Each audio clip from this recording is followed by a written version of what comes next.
Star സിംഗറിന്റെ പുതിയ season, അതായത് 10ാമത്തെ സീസണിൽ ആരായിരിക്കും ആങ്കറായി എത്തുന്നത് തുടങ്ങി കുറേ കൺഫ്യൂഷൻസ് ഉണ്ടായിരുന്നു. വർഷ തന്നെയാണ് അവതാരകയായിട്ട് എത്തുന്നത് എന്നാണ് ഏറ്റവും പുതിയ റിപ്പോർട്ടുകൾ പറയുന്നത്. കുറെ ജഡ്ജിംഗ് പാനലിലൊക്കെ മാറ്റങ്ങൾ ഉണ്ടാകുമെന്നും അവതാരക മാറുമെന്നും അങ്ങനെ തുടങ്ങിയ വലിയ മാറ്റത്തോടെയാണ് സ്റ്റാർ സിംഗർ 10ാം സീസൺ എത്തുക എന്നാണ് നിലവിൽ പറഞ്ഞിരുന്നത്. എന്നാൽ ജഡ്ജിംഗ് പാനലിൽ പഴയ ആളുകൾ തന്നെയായിരിക്കുമെന്നും സ്റ്റാർ സിംഗർ ആദ്യ സീസൺ ആങ്കർ ആരായിരുന്നു എന്നൊരു വെളിപ്പെടുത്തലും പുറത്തു വന്നിട്ടുണ്ട്. സ്റ്റാർ സിംഗറിന്റെ ആദ്യ സീസണിൽ അവതാരികയായിട്ട് എത്തിയത് റിമി ടോമിയാണ്. ആർക്കും അറിയില്ല അങ്ങനെ ഒരു സീസണിനെ കുറിച്ച്. കാരണം സ്റ്റാർ സിംഗർ എന്ന് പറയുമ്പോൾ നമ്മുടെയൊക്കെ മനസ്സിലുള്ളത് രഞ്ജിനി ഹരിദാസിനെയാണ്. ആ സ്ഥാനത്ത് മറ്റൊരാളെ കാണാൻ പറ്റില്ല എന്ന് തന്നെ വേണമെങ്കിൽ പറയാം. എന്നാൽ അങ്ങനെയല്ല, ഇപ്പോൾ മറ്റൊരു വെളിപ്പെടുത്തലാണ് വന്നിരിക്കുന്നത്. റിമി ടോമിയാണ് ആദ്യ സീസൺ അവതാരികയായിരുന്നത്. പിന്നീടാണ് അങ്ങോട്ടേക്ക്, അല്ലെങ്കിൽ ആ ഒരു രംഗത്തേക്ക് രഞ്ജിനി ഹരിദാസ് എത്തിയത്. ഇപ്പോൾ 10ാം വർഷത്തിൽ അല്ലെങ്കിൽ 10ാം സീസണിൽ എത്തുന്നത് ആരായിരിക്കും? അല്ലെങ്കിൽ ഇപ്പോൾ രഞ്ജിനി ഹരിദാസ് തിരികെ എത്തുമോ? വർഷയ്ക്ക് സിനിമയിൽ തിരക്കായതുകൊണ്ട് രഞ്ജിനി ഹരിദാസ് തിരികെ എത്തുമോ തുടങ്ങിയ നിരവധി ചോദ്യങ്ങൾ ഉണ്ടായിരുന്നു. ഇപ്പോൾ അതിനെല്ലാം ഉത്തരമായിരിക്കുകയാണ്. സ്റ്റാർ സിംഗർ 10ാം സീസണിൽ വർഷ തന്നെ അവതാരികയാകും. ഒന്ന്, ആ സ്റ്റാർ സിംഗറിന്റെ ഫിനാലെ എന്നൊക്കെ പറയുന്നത് അത് ആ കുട്ടികളുടെ സ്പേസാണ്. അപ്പോൾ ഞാനവിടെ വന്നിരുന്ന്, ഒന്നാമത് ഞാൻ വന്നാൽ ഈ പിള്ളേരൊന്നും അധികം മിണ്ടത്തില്ലായിരുന്നു ആ സമയത്ത്. അപ്പം ഇപ്പം ഞങ്ങൾ കുറച്ചുകൂടെ കമ്പനിയായി. അന്ന് ആ ഷോയിൽ നിൽക്കുന്ന സമയത്ത് ഞാൻ ഈ സ്ഥിരമായിട്ട് ഈ കിടന്ന് ബഹളം വെക്കുന്നത് കൊണ്ടായിരിക്കും പിള്ളേർക്ക് എപ്പോഴും ഒരു ചെറിയ ഭയം കലർന്ന ബഹുമാനം, അങ്ങനെ വിശ്വസിക്കാനാണ് എനിക്കിഷ്ടം. അപ്പം അതുണ്ടായിരുന്നു. അപ്പോൾ സ്വാഭാവികമായിട്ട് ഞാൻ ഇൻ്റർവ്യൂവിലൊക്കെ വന്നു കഴിഞ്ഞാൽ അവർ കുറച്ച് നിശബ്ദരാകും. അപ്പം നിങ്ങളുടെ കണ്ടന്റിനെയാണ് അത് ബാധിക്കാൻ പോകുന്നത് ആ സമയത്ത്. അപ്പം നമ്മളെല്ലാവരും കണ്ടന്റ് ക്രിയേറ്റേഴ്സ് ആയതുകൊണ്ട് നമ്മൾ ആ പോയിന്റ് ഓഫ് വ്യൂയിലൂടെ ചിന്തിക്കണമല്ലോ. പക്ഷെ ഞങ്ങൾ അങ്ങനെയൊന്നും വിടില്ലെന്ന് മനസ്സിലായില്ലേ? പുറകെ നടന്ന് ഒരു കൊല്ലം എടുത്തില്ല, പക്ഷെ എന്നാലും ഞങ്ങളോട് വരുത്തിച്ചു സർഗോച്ചേട്ടനെ. ഫൈനലി ഒരുപാട് സന്തോഷം സർഗോച്ചേട്ടാ. 2008 ഈ സ്റ്റാർ സിംഗർ, അന്ന് എനിക്ക് തോന്നുന്നു 3ാമത്തെ സീസണാണ്. അന്ന് 2008 കുറച്ച് നാൾ ആങ്കർ ചെയ്ത ആളാണ് ഞാൻ. ഇപ്പോൾ 17 കൊല്ലമായി. 17 കൊല്ലം കഴിഞ്ഞപ്പോഴും സ്റ്റാർ സിംഗർ അതിന്റെ കുറെ പുതിയ രൂപത്തിലോ പുതിയ ഭാവത്തിലോ എന്നൊക്കെ പറയുന്ന പോലെ, എന്നാൽ അന്നത്തിനെക്കാട്ടിലും ഇന്നിപ്പോൾ ആൾക്കാർ വളരെയധികം വെയിറ്റ് ചെയ്ത് നിൽക്കുകയാണ് പ്രോഗ്രാം കാണാൻ, ഈ വർഷത്തെ കണ്ടസ്റ്റൻസിനെ കാണാൻ. അതിൻ്റെ ആ ഒരു ഭംഗി ഇപ്പോഴും പോവാതെ ഇങ്ങനെ മെയിൻറ്റെയിൻ ചെയ്ത് കൊണ്ടുപോകാൻ. ഇടയ്ക്കൊന്നും അത് ഒരല്പം ഒരു ഗ്യാപ്പൊക്കെ വന്നിരുന്നു ഇടയ്ക്ക് കുറച്ച് നാളുകളിൽ. പക്ഷെ എന്നാലും വളരെ പിന്നീട് എണീറ്റപ്പോൾ ഈ കഴിഞ്ഞ വർഷം അതിനകത്ത് ഭയങ്കര ഒരു മേക്ക് ഓവർ വരുത്തിക്കൊണ്ടോ അതിനെ ശരിക്കും ഒരു ലൈവ് ആക്കി എടുത്തു സർഗോച്ചേട്ടൻ ഇതിലേക്ക് വന്നപ്പോൾ. ഇതിൻ്റെ ഒരു ക്യാപ്റ്റൻസിയിലേക്ക് സർഗോച്ചേട്ടൻ വന്നപ്പോൾ കുറെ ഒരു കോളിളക്കം സൃഷ്ടിച്ചു എന്ന് തന്നെ പറയാം. അങ്ങനെ ഒരു മാറ്റം വരുത്താൻ സർഗോച്ചേട്ടനായിട്ട് ചെയ്തത് എന്തൊക്കെയായിരുന്നു? ഞാൻ ബോധപൂർവ്വം ഒന്നും ശ്രമിച്ചിട്ടില്ല. എനിക്ക് അതിന് പറയുകയാണെങ്കിൽ കുറച്ചുകൂടെ ബാക്കിലേക്ക് പറയേണ്ടി വരും. കാരണം ഞാൻ ഒരു 2017 ഞാൻ ഏഷ്യാനെറ്റ് വിടുന്നത്. ഞാൻ അറിയാമല്ലോ, ഞാനൊരു 2011 ഞാൻ ഏഷ്യാനെറ്റിൽ ജോയിൻ ചെയ്യുന്നത്. 11 കഴിഞ്ഞിട്ട് 11 മുതൽ 17 വരെ ഞാൻ ഏഷ്യാനെറ്റിൻ്റെ ഭാഗമായിരുന്നു. ഞാൻ ചീഫ് പ്രൊഡ്യൂസറായിരുന്നു. ഞാൻ അവിടെ ഒരു മാപ്പിളപ്പാട്ടിൻ്റെ റിയാലിറ്റി ഷോ ചെയ്തിരുന്നു. മൈലാഞ്ചി ചെയ്തിരുന്നു. മൈലാഞ്ചി ഒരു വലിയ ഹിറ്റായിരുന്നു പോയിരുന്നെങ്കിൽ പോലും ആ സമയത്ത് മൈലാഞ്ചി റീച്ച് ആവുന്ന ഒരു സർട്ടൺ ലെവൽ ഓഫ് ഓഡിയൻസ് ഉണ്ടായിരുന്നു. അത് കുറച്ചുകൂടെ മിഡിൽ ഈസ്റ്റിലായിരുന്നു അത് പോപ്പുലർ. പക്ഷെ കേരളത്തിൽ അത് കാണുന്ന ആൾക്കാരുണ്ടായിരുന്നിരിക്കാം, പക്ഷെ വളരെ കുറവായിരുന്നു. അതുപോലെ ഹിറ്റ് നിൽക്കുന്ന സമയത്ത് പാരലലി സ്റ്റാർ സിംഗറും പോകുന്നുണ്ടായിരുന്നു. പക്ഷെ സ്റ്റാർ സിംഗ് ഇപ്പൊ ഏത് ഷോ ആണെന്ന് പറഞ്ഞാലും കുറച്ച് കഴിയുമ്പോൾ ഉണ്ടാകുന്ന ഒരു സ്റ്റൈൽ ഫീൽ ഉണ്ടല്ലോ, അത് സ്റ്റാർ സിംഗറിനെ ബാധിച്ചിട്ടുണ്ടാവണം. അത് കഴിഞ്ഞിട്ട് എനിക്ക് ആക്ച്വലി ഞാൻ 2011 ഏഷ്യാനെറ്റിൽ ജോയിൻ ചെയ്യുന്നത് സ്റ്റാർ സിംഗർ ചെയ്യാൻ വേണ്ടിയിട്ടാണ്. എന്നെ അന്ന് സൂര്യ ടി വിയിൽ നിന്ന് ഏഷ്യാനെറ്റ് ഹയർ ചെയ്യുന്നത്, ഏഷ്യാനെറ്റിനെ എടുക്കുന്നത് സ്റ്റാർ സിംഗർ ചെയ്യാൻ വേണ്ടിയാണ്. കാരണം അന്ന് സ്റ്റാർ സിംഗർ നടന്നുകൊണ്ടിരിക്കുന്ന സമയത്ത് കുറേ അധികം ആൾക്കാരുൾപ്പെടെ ആ സമയത്ത് സ്റ്റാർ സിംഗറിൻ്റെ ഡയറക്ടർ ഉൾപ്പെടെ അന്ന് മനോരമയിലേക്ക് പോയി ജോയിൻ ചെയ്തു.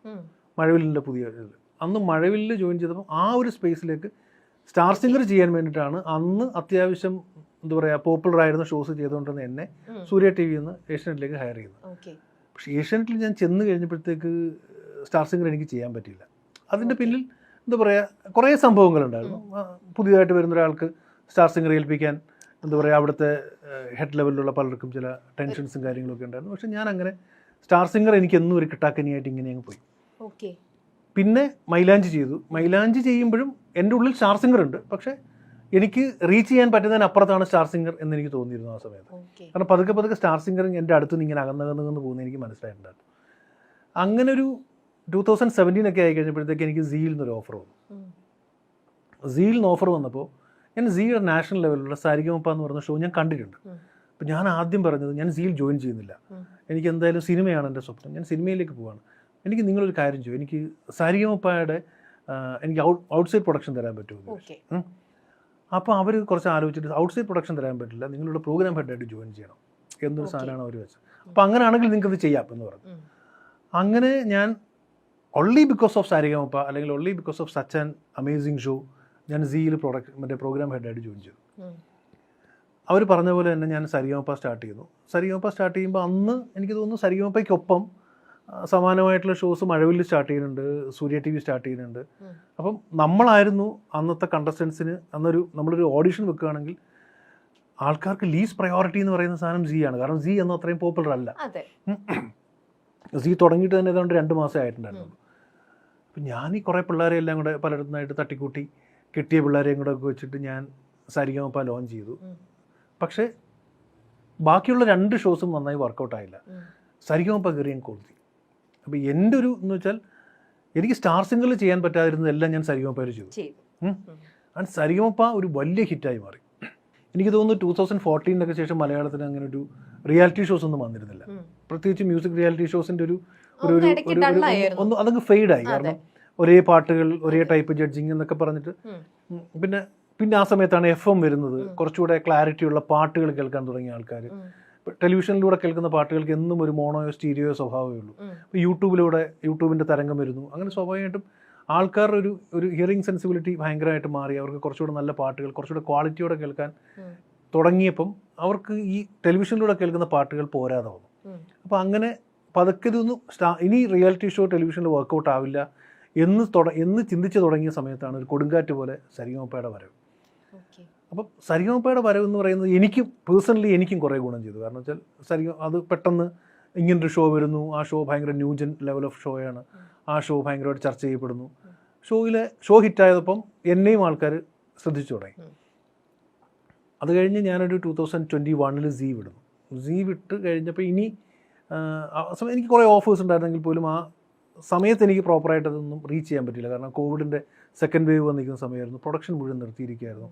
അപ്പോൾ എന്നെപ്പോലെയുള്ള എന്താ പറയുക ഒരു ഹെഡ് ലെവലിലുള്ള ഒരാളെ ഹയർ ചെയ്യാൻ അന്ന് ഒരു ചാനലിനും അഫോർഡ് ചെയ്യാൻ പറ്റുമായിരുന്നില്ല. കാരണം പ്രൊഡക്ഷൻ ഇല്ലാതെ ഒരാളെ ഹയർ ചെയ്തിട്ടെന്താ കാര്യം. അങ്ങനെ ഞാൻ 1.5 കൊല്ലം പോയി കഴിഞ്ഞപ്പോഴാണ് വീണ്ടും ഏഷ്യാനെറ്റിൽ നിന്ന് എനിക്കൊരു ഓഫർ വരുന്നത്. ഒരു ഡാൻസ് ഷോ ചെയ്യാൻ പറ്റുമോ എന്ന് ചോദിച്ചിട്ട്. ആ ഡാൻസ് ഷോ ചെയ്യാൻ പറ്റുന്നതിൻ്റെ കാര്യം അന്ന് സ്റ്റാർ സിംഗറിൽ അതിൻ്റെ തൊട്ട് തലേ സ്റ്റാർ സിംഗറിൽ നമ്മുടെ ആശാ ശരത്ത് ഗസ്റ്റായിട്ട് ചെല്ലുന്നു. അപ്പം ആശ ഇങ്ങനെ പറഞ്ഞു, നിങ്ങൾ എന്താ ഡാൻസ് റിയാലിറ്റി ഷോ ചെയ്യാത്തതെന്ന് അവിടുത്തെ ഹെഡിനോട് ചോദിച്ചപ്പോൾ അവർ പറഞ്ഞു നല്ല കോൺസെപ്റ്റ് ഒന്നും ഇല്ല എന്ന് പറഞ്ഞപ്പോൾ പുള്ളി പറഞ്ഞു സർഗോയുടെ ഒരു നല്ല കോൺസെപ്റ്റ് ഉണ്ട്, പണ്ട് സീലിടുന്ന സമയത്ത് സർഗോയും ഞാനൊരു കോൺസെപ്റ്റ് സംസാരിച്ചിട്ടുണ്ട്, നിങ്ങൾക്കൊന്ന് സംസാരിച്ചുകൂടെ എന്ന് ചോദിച്ചിട്ടാണ് ഏഷ്യാനെറ്റിൽ എനിക്ക് കോൾ വരുന്നത്. അപ്പം ഞാൻ അങ്ങനെ ആ ഒരു ലെവലിൽ അത് വെച്ച് പിന്നെ ആ ഷോ നടന്നു. ആ ഷോ നന്നായി പോയി. ഒരു ഡാൻസ് റിയാലിറ്റി ഷോ കേരളത്തിൽ ഉണ്ടാക്കാൻ പറ്റുന്ന റീച്ചിൻ്റെ മുകളിലെത്തിയ ഷോ ഡാൻസിങ് സ്റ്റാർസ്. അത് ചെയ്തുകൊണ്ട് അതേ തന്നെ കഴിഞ്ഞപ്പോഴാണ് എൻ്റെ ഏഷ്യാനെറ്റിൻ്റെ ഹെഡ് കിഷൻ ചോദിക്കുന്നത് സ്റ്റാർ സിംഗർ ചെയ്യാൻ പറ്റുമോ എന്ന് ചോദിച്ചു. അപ്പം എൻ്റെ എല്ലാ കാലത്തെയും ഒരു സ്വപ്നമാണ്, പക്ഷേ സ്റ്റാർ സിംഗർ സ്ഥിരമായിട്ട് ഒരു ടീം ചെയ്യുന്നുണ്ട്. അപ്പോൾ എനിക്ക് കുറച്ച് ആശങ്കകളുണ്ടായിരുന്നു. അപ്പോൾ കിഷൻ്റെ ഒക്കെ പറഞ്ഞ് എനിക്ക് വേണ്ടത് സക്സസ് ആണ്, അതിന് ചെയ്യാൻ പറ്റുമോ എന്ന് ചോദിച്ചു. ഞാൻ പിന്നെ എന്തിനാ മടിക്കുന്നത്, കാരണം എൻ്റെ ഡ്രീമാണ് ഈ ഷോ. കാരണം ഈ ഷോ നോക്കിയിട്ടാണ് ഞാൻ കഴിഞ്ഞ കുറേ കാലമായിട്ട് മറ്റു ഷോകൾ ചെയ്ത് കാണിച്ചുകൊണ്ടിരുന്നത്. ഞാൻ കയറി പിടിച്ചു അതിൽ. അപ്പം പിന്നെ പുതിയതായിട്ട് എന്ത് എന്നുള്ളതാണ്. കാരണം ഞാൻ വന്ന് ജോയിൻ ചെയ്യുന്നു. അപ്പോൾ എൻ്റെ കയ്യിൽ ഒരു എക്സിസ്റ്റിംഗ് ഒരു ടീം ഉണ്ടായിരുന്നു. ആ ടീം എന്ന് പറയുന്നത് ആ ജഡ്ജസ് ഉൾപ്പെടെയുള്ള ടീമായിരുന്നു. മറ്റേ സരിഗമപ്പയിൽ ഞെട്ടുന്ന ജഡ്ജസ് ഉൾപ്പെടെയുള്ള ടീമായിരുന്നു. പക്ഷേ സി പാരലലി സരിഗമപ്പ സ്റ്റാർട്ട് ചെയ്തപ്പോൾ എല്ലാവരും പോയി, ഞാൻ മാത്രമായി. ഞാൻ ഇതിൻ്റെ ഇടയ്ക്ക് ഓഡീഷൻ നടത്തി. ഓഡീഷനിൽ കുറേ പിള്ളേരെ കിട്ടി. എൻ്റെ മുന്നിലൊരു പാനലില്ല, എൻ്റെ മുന്നിലൊരു ആങ്കർ ഇല്ല, ഞാനും കുറേ പിള്ളേരും മാത്രമായി. എൻ്റെ ഷൂട്ടിങ്ങിന് ഡേറ്റ് ആണെങ്കിൽ അടുത്തടുത്ത് വരികയാണ്. അവസാനം ഞാൻ ഒരു ദിവസം രാത്രിയിൽ ഞാൻ ചിത്ര ചേച്ചിയെ വിളിക്കുന്നു. ചിത്ര ചേച്ചി എൻ്റെ ഷോയിൽ കയറാൻ പറ്റുമോ എന്ന് ചോദിച്ചു. അപ്പം ആദ്യം ഞാൻ ചോദിക്കും ചിത്ര ചേച്ചി എന്നെ ഓർമ്മയുണ്ടോ എന്ന് ചോദിച്ചിട്ട്. അപ്പോൾ ചിത്ര ചേച്ചിക്ക് എൻ്റെ നമ്പറുണ്ട്. എന്താ സർഗു അങ്ങനെ ചോദിച്ചത്? ചിത്ര ചേച്ചി പെട്ടെന്ന് എന്നെ വിളിക്കുന്നു. അപ്പം ഞാൻ പറഞ്ഞു ചേച്ചി എൻ്റെ ഷോയിൽ വരാൻ പറ്റുമോ? സർഗുയുടെ ഷോയിലല്ല, സ്റ്റാർ സിംഗർ അല്ലേ, അതെല്ലാവരും ആയില്ലേ എന്ന് ചോദിച്ചു. ഞാൻ പറഞ്ഞു ഞാൻ ഒന്നും ആയിട്ടില്ല, ഞാൻ പുതിയ ടീമിനെ നോക്കുകയാണ്, ചേച്ചിക്ക് എൻ്റെ കൂടെ നിൽക്കാൻ പറ്റുമോ എന്ന് ചോദിച്ചു. അപ്പം അന്ന് രാത്രിയിൽ ഞാൻ ചേച്ചിയായിട്ട് സംസാരിക്കുന്നു. പിന്നെ പിറ്റേ ദിവസം അതിൻ്റെ കൊമേഴ്ഷ്യൽ ഡിസ്കഷൻസ് നടക്കുന്നു. ചേച്ചി ഓണായി. ചേച്ചി വരാം എന്ന് സമ്മതിക്കുന്നു. ഇത് ഷൂട്ടിനൊരു 6 ദിവസം മുമ്പാണ്. ഷൂട്ടിനൊരു 6 ദിവസം മുമ്പാണിത്. അതായത് അതുവരെ എല്ലാവരും ചോദിക്കുന്നു എന്തായി, ഞാൻ ഇങ്ങനെ തംസപ്പൊക്കെ കാണിക്കുന്നുണ്ട്, എൻ്റെ കയ്യിലൊന്നുമില്ല. അപ്പം പിന്നെ വിധുവിനെ എന്നോട് ഞാൻ അതിനു മുമ്പേ ജസ്റ്റ് ഒന്ന് സൂചിപ്പിച്ചിട്ടുണ്ടായിരുന്നു. വിധു വരുന്നു, സിതാരയെ വിളിക്കുന്നു, ഞാനൊരു പാനൽ ഉണ്ടാക്കി. പക്ഷെ പിന്നീട് ആ പാനൽ ഒരു ഗംഭീര പാനലായി മാറി. ഞാനൊരു പാനൽ ഉണ്ടാക്കുന്നു. അപ്പോൾ എന്താണ് ചെയ്യേണ്ടതെന്നുള്ളതിനെ പറ്റിയിട്ട് എനിക്കൊരു ധാരണയുണ്ട്, ഈ എങ്ങനെയാണ്. പിന്നെ 2 ടീമായിട്ട് തിരിക്കുന്നു. അപ്പം ആ കോൺസെപ്റ്റ് അവിടെയുണ്ട്. അതായത് ഗുരുകുലം കോൺവെന്റ് സ്കൂൾ എന്ന് പറയുന്ന കോൺസെപ്റ്റ് അവിടെയുണ്ട്.